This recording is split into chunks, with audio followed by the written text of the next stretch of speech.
요한복음 14장 16절과 17절 두 절 말씀만 보겠습니다. 우리 같이 한 목소리로 읽읍시다.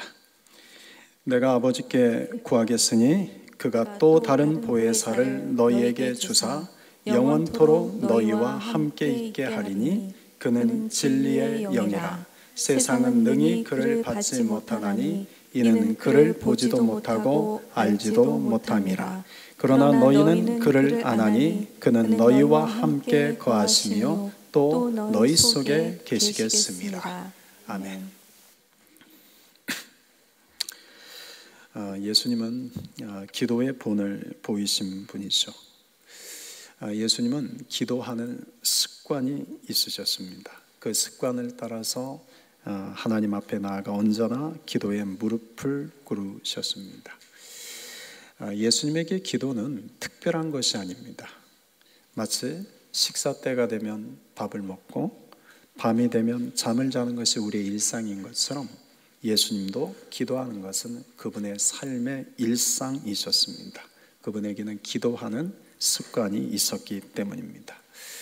그 예수님께서 제자들에게 이같이 말씀하셨습니다. 너희가 내 이름으로 무엇을 구하든지 내가 행하리니 이는 아버지로 하여금 아들로 말미암아 영광을 받으시게 하려 함이라. 내 이름으로 무엇이든지 내게 구하면 내가 행하리라. 너희도 기도하라는 것입니다. 그런데 예수의 이름으로 기도하라는 말씀입니다. 내 이름으로 기도하라라는 것은 예수의 이름에 합당한 기도를 주님께 드려라, 그런 내용이라는 것을 지난주에 말씀드렸죠. 기도는 나의 뜻을 구하는 것이 아닙니다. 기도는 아버지의 뜻을 구하는 것입니다. 기도는 나의 뜻을 관철시키려고 하나님을 설득시키는 것이 아닙니다. 기도는 하나님의 뜻이 이루어지도록 그분의 뜻에 나의 뜻을 맞추는 것입니다. 그러니까 주님이 생각을 바꾸시는 것이 아니라 기도하면서 내가 나의 생각을 바꾸는 것이 기도입니다. 우리가 예수님의 이름으로 주님의 뜻을 구할 때 그때 주님이 이제 일하신다, 그런 말씀입니다. 너희가 내 이름으로 무엇이든지 구하면 내가 행하리라. 물론 나의 뜻을 들어주기도 하십니다. 우리가 나의 뜻을 주님께 기도할 때 주님이 그 뜻을 들어주기도 하시는데, 그런데 나중에 가서 이제 깨닫게 됩니다. 그때 나의 뜻을 들어주신 것도 그것이 하나님의 뜻 안에 있는 것이었기 때문에 들어주신 것이구나.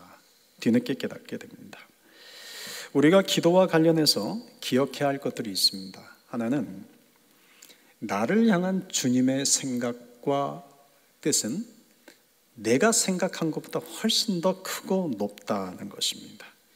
이사야서 55장 8절 9절에서 말씀하시죠. 우리의 생각과 하나님의 생각은 다르고 내가 생각한 것보다 하나님의 생각은 훨씬 더 깊고 높고 넓다. 우리는 내일 앞도 내다보지 못합니다. 당장 1시간 후에 어떤 일을 겪을지도 우리는 알지 못합니다. 그러나 하나님은 영혼을 아십니다. 우리의 과거도 아시고 우리의 지금 현재도 아시고 우리가 앞으로 어떤 길을 걸어가실지 먼 미래 영혼까지 그분은 다 아십니다.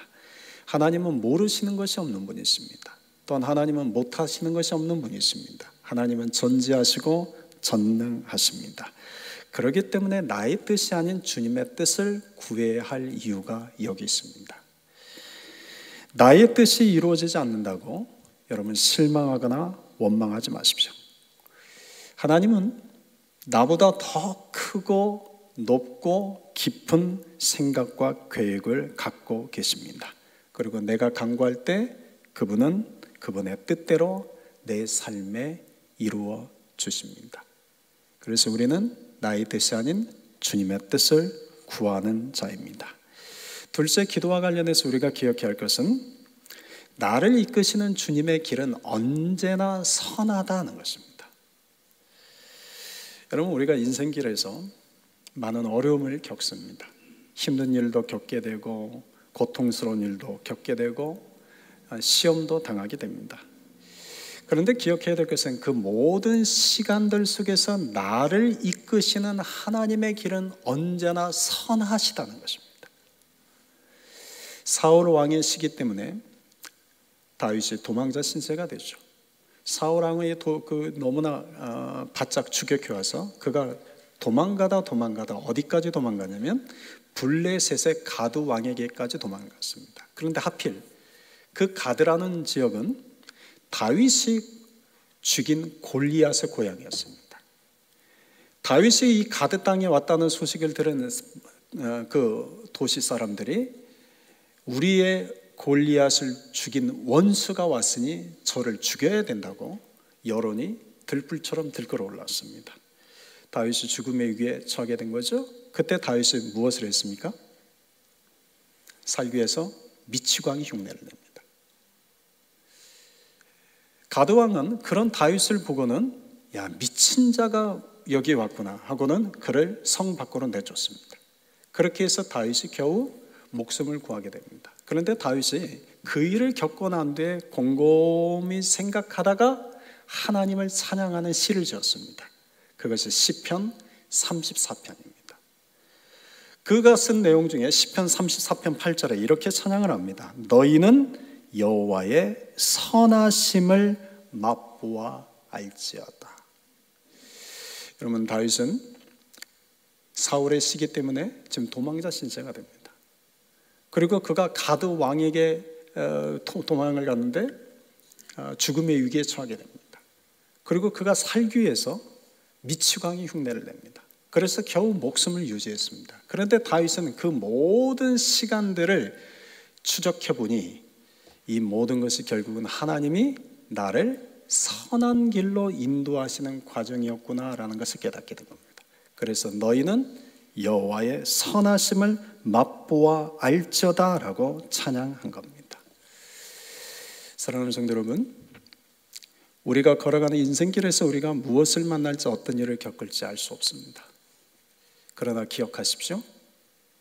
우리를 향한 하나님의 생각과 뜻은 나보다 더 크고 높다는 것이요, 우리를 이끌어 가시는 하나님의 길은 언제나 선하시다는 것입니다. 그러니 우리가 낙심할 이유가 없죠. 그러니 우리가 좌절하거나 절망할 이유가 없죠. 지금은 내 앞에 낙심될 일이고, 지금은 내 앞에 좌절될 일이요, 지금은 나를 너무나 괴롭게 하는 일이요, 지금은 나에게 너무나 고통스러운 일이지만, 그러나 그 길 너머에 주님이 나를 이끌어 가신 것은 선하신 것입니다. 여호와의 선하심을 맛보아 알지어다. 셋째, 기도는 우리가 잘 아는 겁니다. 기도는 인내가 필요하다는 것입니다. 기도는 내가 기도하면 주님이 즉시 응답해 줄 때도 있죠. 그러나 기도는 중요한 것일수록, 그리고 귀한 일일수록 기도 응답은 항상 더딥니다. 그래서 기도할 때 우리가 가져야 될 마음은, 기도는 믿음으로 인내하는 것입니다. 우리가 잘 아는 것처럼 이스라엘 백성들을 홍해바다 앞에서 모세가 손을 홍해바다 앞에 이렇게 내밀 때 어떻게 됐습니까? 어떻게 됐습니까? 홍해바다 앞에 모세가 오른손을 이렇게 내미니 어떻게 됐습니까? 바다가 순식간에 쫙 갈라진 게 아니죠. 출애굽기 14장 21절에는 이렇게 그때 상황을 묘사하고 있습니다. 모세가 바다 위로 손을 내밀매 여호와께서 큰 동풍이 밤새도록 바닷물을 물러가게 하시니 물이 갈라져 바다가 마른 땅이 된지라. 밤새도록 동풍이 불어와서 홍해 바다를 조금씩 갈라놓은 겁니다. 근데 생각해 보십시오. 지금 뒤에는 애국 군대가 있습니다. 그런데 이스라엘 백성들 앞에 홍해 바다가 조금씩 밤새 갈라집니다. 여러분, 그때 이스라엘 백성들은 그날 밤을 샜을까요? 잤을까요? 잠이 안 오겠죠, 당연히. 나를 샜겠죠. 믿음으로 나를 세며 조금씩 갈라지는 것을 보았을 겁니다. 여러분, 기도는 밤새 기다리는 것입니다. 다시 말하면 믿음으로 인내하는 것입니다. 그런데 여러분, 바다가 조금씩 열릴 때 처음에는 보이지 않습니다. 바람은 분명 불어오는 것 같은데 이 바다는 이렇게 한꺼번에 쫙 갈라지지 않습니다. 근데 조금씩 열립니다. 눈에 잘 보이지 않습니다. 그런데 나중에 날이 새고 보니 바다가 쫙 갈라져 있습니다. 우리가 기도할 때 인내해야 될 이유가 여기 있습니다. 주님은 나의 기도에 주님이 가만히 계시는 것 같지만 이미 주님은 내 인생에 가로막고 있는 홍해 바다를 조금씩 지금 갈라놓고 계십니다. 지금은 안 보입니다.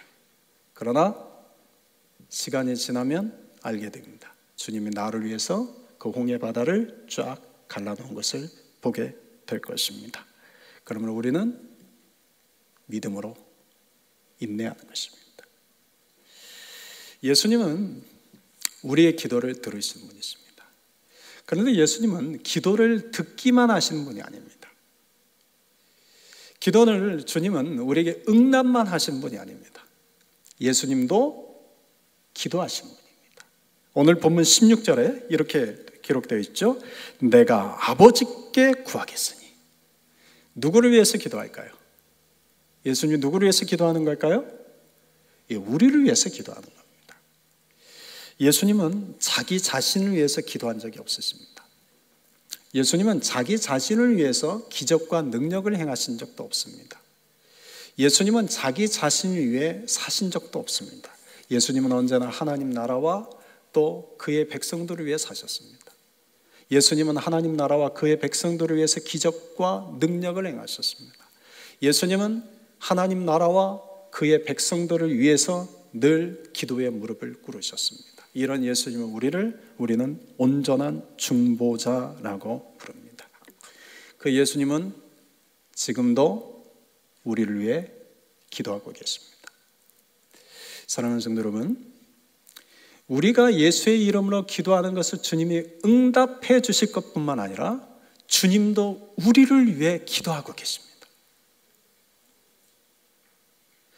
주님은 우리가 기도하기를 기다리고만 계시는 것이 아니라 주님은 우리를 위해서 기도하고 계십니다. 그걸 성경이 이렇게 증언하죠. 로마서 8장 34절과 히브리서 7장 25절에서 그분은 하나님 우편에서 항상 살아서 우리를 위하여 간구하신다고 말씀합니다. 그렇다면 주님은 우리를 위해 무엇을 기도할까요? 주님은 우리를 위해서 무엇을 기도할까요? 주님이 우리를 위해서 기도하는 내용들이 여러 가지 성경에서 찾아볼 수 있지만 오늘 본문에서 주님은 명확하게 이 한 가지를 위해 기도한다고 말씀하십니다. 16절 같이 한번 읽읍시다. 내가 아버지께 구하겠으니 그가 또 다른 보혜사를 너희에게 주사 영원토록 너희와 함께 있게 하리니. 무엇을 위해 기도하고 계십니까? 우리에게 보혜사를 주시기를 기도합니다. 이 보혜사가 17절에서는 성령을 가리킵니다. 이 보혜사로 번역한 헬라어 단어는 파라클레토스라는 단어입니다. 이 단어는 곁에 또는 가까이에라는 뜻을 가진 전치사 파라라는 동사와 또 말하다 또는 부르다라는 뜻을 가진 동사 칼레오의 합성어입니다. 그러니까 파라클레토스는 내 곁에서, 내 가까이에서 말씀하시는 겁니다. 내 곁에서, 내 가까이에서 조언하시는 겁니다. 그래서 이런 파라클레토스를 또 다른 말로 조언자 또는 위로자 또는 카운슬러, 상담자라고 우리가 번역하기도 합니다. 예수님께서 지금 성령을 일컬어 보혜사 파라클레토스라고 표현하신 것은 성령은 어떤 분이라는 얘기입니까? 성령은 우리 곁에서 나를 도우시는 분입니다. 성령은 우리를 위해 보내주신 그분의 영이십니다. 이 보혜사의 특징은 두 가지가 있는데 하나는 성령은 그리스도의 영이요 하나님의 영이라는 사실입니다. 여러분 16절에 보면 예수님께서 또 다른 보혜사라고 말씀하시죠? 이 또 다른 보혜사라는 말의 뜻은 전혀 다른 새로운 존재를 의미하는 것이 아닙니다. 이것은 같은 종류의 보혜사라는 뜻입니다. 이렇게 이해하시면 돼요. 의사들이 있어요, 병원에. 의사가 내가 지금 뭔가 일을 하고 있어요. 근데 다른 환자가 왔어요. 그럼 말하죠. 다른 의사를 보내드리겠습니다. 다른 의사를 보내드리겠습니다. 이게 지금 또 다른 보혜사라는 뜻입니다. 경찰서에 갔는데 경찰들이 막 바빠요. 신고하러 갔는데 내 신고를 받으는 그 경찰이 이렇게 말하죠. 내가 다른 경찰을 보내드리겠습니다. 경찰을 보내는 겁니다. 같은 종류의 다른 보혜사를 보내준다, 그런 뜻입니다. 그러니까 예수님도 보혜사시오, 성령님도 보혜사시오. 예수님과 성령은 지금 같은 분이시다라는 뜻입니다. 사도행전 16장 7절에서는 이 보혜사를, 성령을 예수의 영이라고 말합니다. 그리고 로마서 8장 9절에서는 이 성령을 하나님의 영 또는 그리스도의 영이라고 말씀합니다. 성령은 그리스도의 영이요, 성령은 하나님의 영이십니다. 그런데 이 둘째, 이 성령은 영원토록 우리와 함께 하십니다. 16절 하반절에 이렇게 기록되어 있죠. 너희에게 주사 영원토록 너희와 함께 있게 하리니. 여러분, 성령은 우리에게 일시적으로 머물다 가시는 분이 아닙니다. 성령은 영원토록 우리와 함께 계시는 분이십니다. 그런데 여러분 성령을 받으셨습니까? 받지 않으셨습니까? 여러분 성령을 받으셨습니까? 여러분이 성령 받았다는 증거를 어떻게 말씀하실 수 있을까요? 고린도전서 12장 3절에서 말씀합니다. 성령으로 아니하고는 누구든지 예수를 주라 할 수 없느니라. 그러니까 성령을 받았다는 것은 내가 예수를 나의 주요 나의 그리스도로 고백한다는 겁니다. 그러니까 내가 예수님을 나의 주님이십니다, 예수님이 나의 그리스도이십니다 라고 고백한다면 이미 성령이 내 마음속에 계시는 겁니다. 오늘 본문 17절에서도 이렇게 말씀합니다. 세상은 능히 그를 받지 못하나니 이는 그를 보지도 못하고 알지도 못함이라. 그러나 너희는 그를 아나니 그는 너희와 함께 거하시며 또 너희 속에 계시겠습니다. 여러분 여기 잘 보십시오. 성령은 세상은 받지 못합니다. 성령은 세상 속에 거하지 않습니다. 세상은 성령을 받지도 못하고 세상은 성령을 보지도 못하고 성령을 알지도 못합니다. 우리는 성령을 볼까요, 못 볼까요? 지금 설교 듣고 계시죠? 우리는 성령을 볼까요, 못 볼까요? 성령은 보이지 않죠. 그런데 우리는 성령을 받습니까, 안 받습니까? 받죠. 우리는 성령을 압니까, 모릅니까? 우리는 성령을 알죠. 성령을 보이지는 않지만 성령이 우리 가운데 임하는 것을 우리는 느낍니다. 그 성령이 우리 가운데 계시고 성령이 우리 마음속에 계셔서 우리로 하여금 예수는 나의 주, 예수는 나의 그리스도라고 고백하게 합니다. 성령은 세상은 모릅니다. 세상은 받을 수 없는 영이요, 세상은 알지 못하는 영입니다. 그러나 성령은 예수를 그리스도로 믿는 우리가 받는 영이요, 우리가 아는 영입니다. 우리 속에 거하시는 영원한 영입니다. 어떤 분들이 이런 말을 해요. 나는 내 눈에 보이는 것만 믿습니다.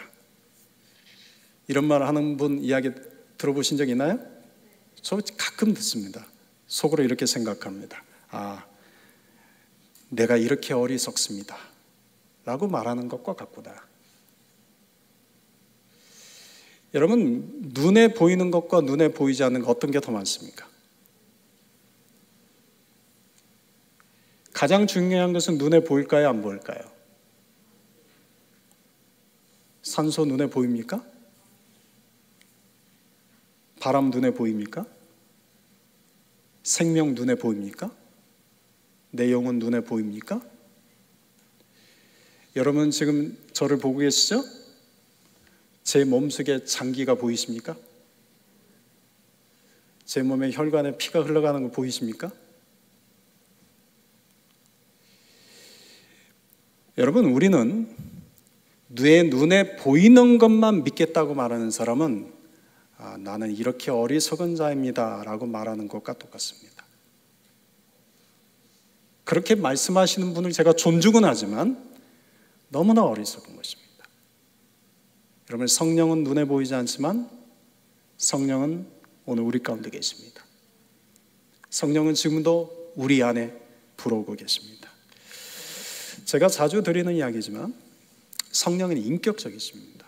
그래서 성령은 내가 그분에게 도움을 구하면 성령이 우리 안에 일하십니다. 그런데 그분의 도움을 구하지 않으면 그분은 우리 곁에 있지만 가만히 계십니다. 여러분은 옆에서 말을 시키지 않아서 옆에서 계속 말하는 사람 우리가 뭐라고 해요? 말을 시키지 않아도 옆에서 끊임없이 입을 열고 말하는 사람 있죠. 뭐라고 말해요? 수다쟁이라고 말을 하죠. 성령님은 우리에게 곁에 계시는데 우리가 그분에게 도움을 구할 때까지 가만히 계십니다. 성령님은 우리가 도움을 구할 때 우리에게 말씀하십니다. 도움을 구할 때 성령님은 우리를 도와 역사하기 시작합니다. 성령은 바람처럼 불어오십니다. 여러분, 성령이 바람처럼 불어오는 것을 경험해 보셨습니까? 따뜻한 바람으로 불어오든가요? 시원한 바람으로 불어오든가요? 다시요. 성령이 바람처럼 불어오는 것을 경험해 보셨습니까? 따뜻한 바람처럼 불어오든가요? 시원한 바람처럼 불어오든가요? 제가 대학교 때 김진호 목사님의 간증을 들은 적이 있어요. 이분이 젊은 시절 아주 추운 겨울에 정치범으로 감옥에 갇히게 되었어요. 0.7평밖에 안 되는 아주 좁은 독방에 갇혔는데 얼마나 춥든지 온몸을 덜덜덜 떨며 잠을 도저히 잘 수가 없더래요. 너무나 추운데 잠은 잘 수 없고 어떻게 이 추위를 이겨낼 수 있을까 생각하다가 성경을 펴야겠다. 그리고 성경을 펴서 성경에 불이라는 단어가 나오는 구절을 다 찾아 읽어야겠다. 그러면 혹시라도 따뜻해지지 않을까? 마음이라도 따뜻해지지 않을까? 이 생각으로 성경을 창세기부터 계시록까지 불과 관련된 말씀을 이렇게 쭉 살펴봤대요. 그러다가 사도행전에서 마가의 다락방에 성령이 불같이 임한 것을 보고 저기 있는 사람들 얼마나 따뜻했을까? 그 생각을 했대요. 그런데 갑자기 성령이 따뜻한 뜨거운 불처럼 자기에게 임하더랍니다. 그리고는 순간 그 독방에 있는 추위와 냉기가 사라지더랍니다. 누군가가 이 독방에, 차가운 그 독방에 히터를 켜놓은 것처럼, 우리식으로 말하는 히터입니다. 옛날에는 난로죠. 난로를 켜놓은 것처럼 안이 따뜻해지더랍니다. 그날 밤 그분에게 성령은 뜨거운 바람, 따뜻한 바람으로 임한 것이죠. 제가 군대에 있을 때였습니다. 한여름에 푹푹 찌는 날씨에 떼약볕 아래에서 땀을 팔팔 흘리며 훈련을 할 때 훈련 중간에 나무 그늘 아래에서 잠시 이제 쉬는 시간이 있었어요. 얼마나 덥든지 군복은 땀으로 다 젖어 있고 얼굴에서는 쉼없이 땀이 비처럼 막 내려오고, 근데 그날따라 바람은 불어오지 않아가지고 얼마나 덥든지 그때 이 김진호 목사님의 간증이 생각이 났어요. 그래서 그때 기도를 잘해야겠다 싶어가지고, 만약 그때 제가 뜨거운 바람 불어주시면 얼마나 더 더워요. 약간 바꿨어요. 성령님이 제게는 시원한 바람으로 불어오십시오. 그랬더니 정말 어디선가 시원한 바람이 불어오는 거예요. 그런데 주변을 둘러보니 그 바람을 다른 사람은 느끼지 못하는 겁니다. 저한테만 그 시원한 바람이 불어오는 겁니다. 여러분, 성령은, 제가 지금 말씀드리고 싶은 요지는 이겁니다. 성령은 뜨거운 바람으로 불어오느냐 시원한 바람으로 불어오느냐 이게 중요한 것이 아닙니다. 성령은 언제나 내 곁에 계시는데 강구하는 자에게 일하신다는 것입니다. 성령은 언제나 내 곁에 계셔서 내 눈에 보이지는 않지만 믿음으로 성령이 내 곁에 계십니다. 내 곁에 계신 성령님, 나를 도와주십시오. 성령님, 나와 함께 하십시오. 성령님, 나로 하여금 생각나게 해주십시오. 성령님, 나로 하여금 깨닫게 해주십시오. 성령님, 나로 하여금 이 지혜를 주십시오. 성령님, 나로 하여금 담대함을 주십시오. 성령님, 나로 하여금 이 마음의 어둠과 마음의 우울함을 이겨낼 수 있는 힘을 주십시오. 그럴 때 성령님이 내 곁에서 나를 도우시는 보혜사가 되어 주십니다. 성령이 하시는 가장 중요한 역할 두 가지가 있습니다. 하나는 성령은 우리를 진리로 인도하십니다. 어디로 인도하신다고요? 진리는 무엇일까요? 진리는 뭘까요? 네, 우리 성도님들을 하면 이제 답이 탁탁 나와야죠. 진리는 무엇입니까? 진리는 말씀이요 예수님이십니다. 진리는 말씀이요 복음이요 예수님이십니다. 성령은 우리를 그 진리로 인도하시는 분이십니다. 그래서 본문 17절에서 그는 진리의 영이라고 말씀합니다. 우리가 잘 아는 어거스틴이라는 사람이 있죠. 그는 젊은 시절 이 지적인 갈증이 너무나 컸던 사람입니다. 그런데 이 지적인 갈증을 교회 안에서는 해결할 수가 없었어요. 그래서 이게 방황을 하기 시작합니다. 그러다가 어디에 빠져들기 시작했냐면 도박에 빠져들기 시작했고 술에 빠지기 시작했고 음란에 빠지기, 여자에 빠져들기 시작했습니다. 그래서 육체의 쾌락을 열중하는 삶을 살게 됩니다. 그래서 그가 몸담았던 것은 마니교라는 이단 종교였습니다. 그런데 그가 어느 날 그 마음속에 갑자기 회의감이 생기는 겁니다. 전에는 술을 마시고 도박을 하고 여자를 가까이 하는 것이 육체의 쾌락을 주는 기쁨이 있었는데 어느 순간부터 그게 다 싫어지는 겁니다. 내가 지금 뭘 하는 거지? 이것이 나에게 무슨 의미가 있지? 갑자기 회의감이 찾아온 겁니다. 그가 어느 날 정원을 거닐고 있는데 갑자기 한 소리가 들려오죠. 라틴어로 톨레레게, 톨레레게. 이 말은 집어들고 읽어라, 집어들고 읽어라. 그 소리가 들려오자 어거스틴이 곁에 있는 성경책을 보게 됩니다. 그리고 성경책을 그냥 펼쳤습니다. 성경책을 딱 펼쳤는데 로마서 13장이 펼쳐진 겁니다. 그리고 로마서 13장에 얼마나 많은 말씀들이 있습니까? 그런데 그 중에서 어거스틴의 눈에 콕 들어오는 말씀이 로마서 13장 13절 14절 말씀이었습니다. 그 말씀의 내용이 낮에와 같이 단정히 행하고 방탕하거나 술 취하지 말며 음란하거나 호색하지 말며 다투거나 시기하지 말고 오직 주 예수 그리스도로 옷 입고 정욕을 위하여 육신의 일을 도모하지 말라. 이 구절이 그의 영혼을 비추는 빛이 되었습니다. 이 말씀 앞에서 그는 방탕, 술 취함, 음란에 빠져 살던 삶을 회개하고 예수 그리스도를 믿는 자가 됩니다. 그가 히포의 주교가 되었고 기독교 역사상 위대한 신학자가 되었습니다. 그가 성 어거스틴입니다.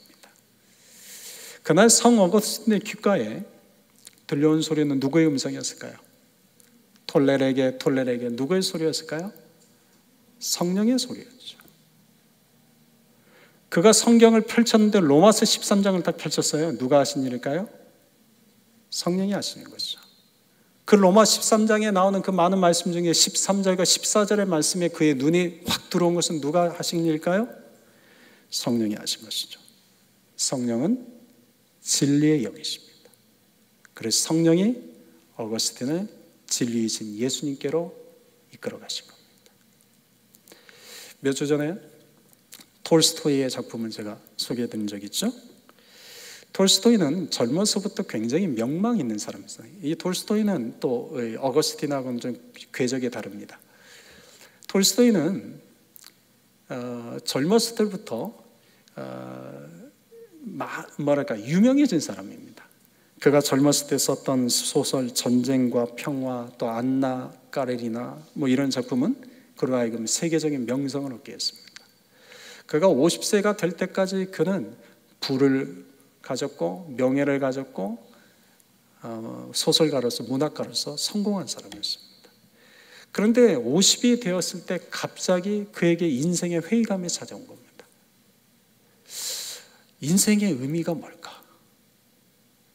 내가 돈을 벌었고 내가 명예를 가졌고 사람들로 하여금 내가 성공한 자라는 소리를 듣고 있지만 과연 인생의 의미가 이게 다일까? 이런 의문이 들기 시작한 거였어요. 그래서 그분이 그 삶의 의미를 찾기 위해서 당대 최고의 지성인들을 찾아다니기 시작합니다. 과학자들을 만나고 사상가들을 만나고 철학자들을 만나고 주교들을 만나서 묻습니다. 인생의 의미가 뭡니까? 삶의 의미가 뭡니까? 그런데 어느 누구도 그의 마음에 속 시원한 답을 해주지 못했습니다. 그러다가 톨스토이가 갑자기 어렸을 때 교회에서 선생님이 들려주셨던 예수님에 대한 이야기가 생각이 났어요. 그래서 성경이라도 읽어봐야겠다 싶어서 성경을 펼쳤습니다. 복음서를 읽었습니다. 근데 복음서를 쭉 읽어가다가 톨스토이가 예수님을 만나게 됩니다. 그리고는 그가 예수님을 따르는 신앙인으로서의 삶을 살게 됩니다. 예수님을 만난 후 그는 인생의 의미를 발견하게 되었습니다. 그래서 그때부터 그가 쓴 작품들이 뭐냐면 부활이라는 작품, 그리고 사람은 무엇으로 사는가, 사람은 평생 얼마만큼의 땅이 필요한가와 같은 신앙적 메시지가 강한 작품을 그때부터 쓰기 시작했습니다. 그가 쓴 고백록에서 그는 신앙에 대해서 이같이 고백합니다. 신앙은 삶의 원동력이다. 사람이 살아간다는 것은 무언가를 믿는다는 것이다. 그러니까 인생의 의미를 예수님을 믿음으로 그는 발견하게 된 겁니다. 여러분, 톨스토이가 인생의 허무함을 느낄 때 어렸을 때 교회를 다녔던 교회 학교를 생각나게 한 건 누가 하십니까요?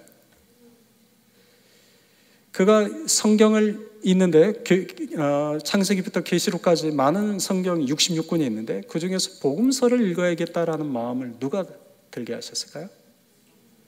그리고 그 복음서에서 예수님을 만나게 한 것은 또 누구실까요? 성령이십니다. 여러분, 성령은 우리로 하여금 진리를 깨닫게 하시고 우리를 진리 가운데 인도하십니다. 오늘 우리가 예수의 이름으로 모여서 우리가 예수의 이름을 예배드립니다. 우리가 또 예수의 이름으로 말씀을 나눕니다. 우리를 이 자리에 인도하신 분은 누굴까요? 성령이십니다. 우리 안에 계시는 성령님이 우리를 오늘 이 자리에 모여 주님을 예배케 하신 겁니다. 성령의 중요한 역할, 두 번째는 성령은 우리를 위해서 기도하신다는 것입니다. 로마서 8장 26절 27절 우리 같이 한번 읽어볼까요? 이와 같이 성령도 우리의 연약함을 도우시나니 우리는 마땅히 기도할 바를 알지 못하나 오직 성령이 말할 수 없는 탄식으로 우리를 위하여 친히 간구하시느니라. 마음을 살피시는 이가 성령의 생각을 아시나니 이는 성령이 하나님의 뜻대로 성도를 위하여 간구하심이니라. 아멘. 여러분, 제가 요즘 기도에 대해서 강조하고 있다는 거 아십니까? 누구 고집이 있을까요? 누구 고집했을까요?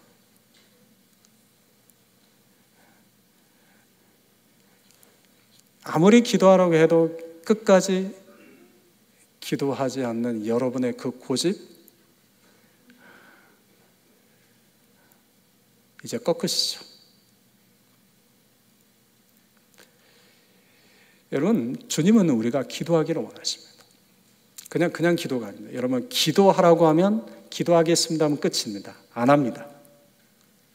기도하는 습관을 가지셔야 됩니다. 기도도 습관입니다. 기도하는 습관을 가지고 기도의 자리로 나가셔야 됩니다. 제가 앞에서 말씀드렸죠. 성령은 내 곁에 계시지만 언제 나를 도와주신다고요? 내가 그분의 도움을 구할 때 그분은 역사하십니다. 성령은 내 곁에서 내가 기도의 자리에 나아가서 내가 기도할 때 성령이 때로는 나로 하여금 무엇을 기도해야 될지를 깨닫게 하시고 때로는 나로 하여금 기도를 시키시기도 합니다. 그런데 때로는 기도하다가 잠도 자죠. 기도하다가 졸기도 하죠. 코만 안 골면 됩니다. 기도하다가 자요. 때로는 너무 피곤해서, 때로는 어떤 때는 머리가 그냥 멍해서 어떤 기도를 해야 될지 아무 생각도 나지 않을 때가 있어요. 그런데 기억하세요.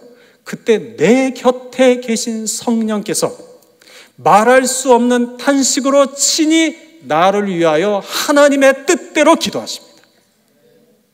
그래서 기도의 자리에 나가는 사람은 기도를 실패하지 않습니다. 기도하는 그 자리에 성령님이 내 곁에서 나를 위해 기도하고 계십니다. 그런데 기도의 자리에 나가지 않으면 성령님도 가만히 계십니다.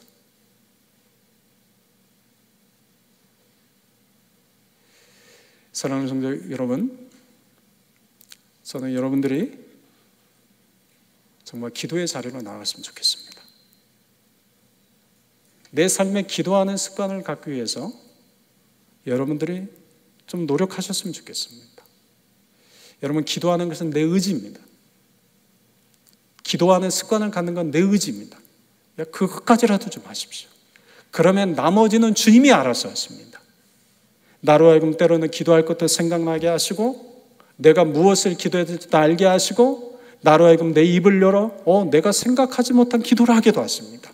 그런데 때로는 내가 기도를 실패한 것처럼 보여도 성령님은 그 시간 내 곁에서 말할 수 없는 탄식으로 친히 나를 위하여 하나님의 뜻대로 기도하십니다. 그래서 우리가 기도의 자리에 나아가는 것을 결코 실패하지 않게 하십니다. 제 이야기가 아닙니다. 주님의 말씀입니다.